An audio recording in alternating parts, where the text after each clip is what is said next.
Okay, if-then statements with to.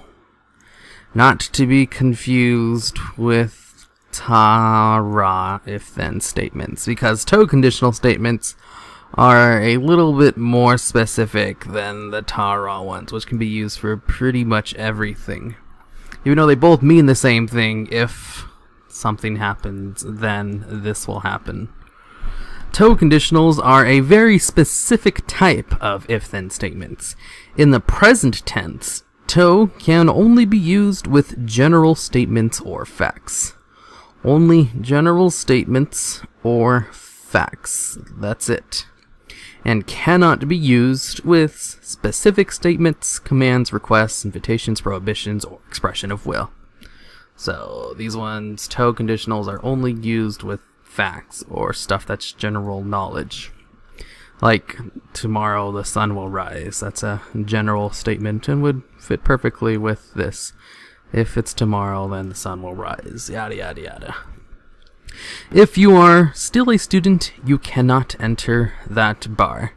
I don't know, if you're a student who's above the bar age, you could probably go in, but I guess that is, If you're a student, to, then you cannot enter the bar.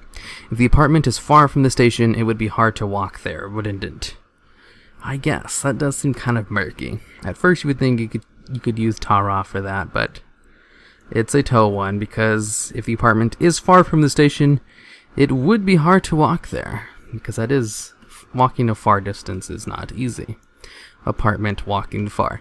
If it is this inconvenient, no one will come. Well, generally, if something's inconvenient, then there's a less chance people will come. I guess that falls under general statement. When winter comes, it snows a lot. Perfect example. When winter comes, it snows a lot. Yuki ga takusan furimasu. It also only works for like a general statement when winter comes. Generally, it snows a lot. If you want to talk about a specific winter, you would use ta-ra. Like, when winter comes this month, ta-ra. It's going to snow a lot. Otherwise, if you're talking about winters in general, you use to. If you're talking about a specific one, you would use ta-ra. You still can make suggestions using to express some general principle or guideline. So you can use it to to make suggestions if it falls under a general principle or guideline. Like, it would be a good idea, it would be good if you read this guidebook. Where's the to at? There it is. To read guidebook. Kono guidebook wa yomu to ii desu yo. I, of course, means good. Desu yo just puts the whole thing together. So, to can be used. It is a suggestion, but it's a suggestion that expresses a general principle or guideline. Guideline pretty much is right here since you're talking about a guidebook. When to is used in the past tense, it's a little different than when it is in the present tense. It is used to describe an event or situation outside the speaker's control. And that's pretty much it. It's only used outside of the speaker's control, if in the past tense. Otherwise, you use ta-ra. For this reason, it is often used to describe unexpected events. Like, when I went to the coffee shop, Miss Chin was there.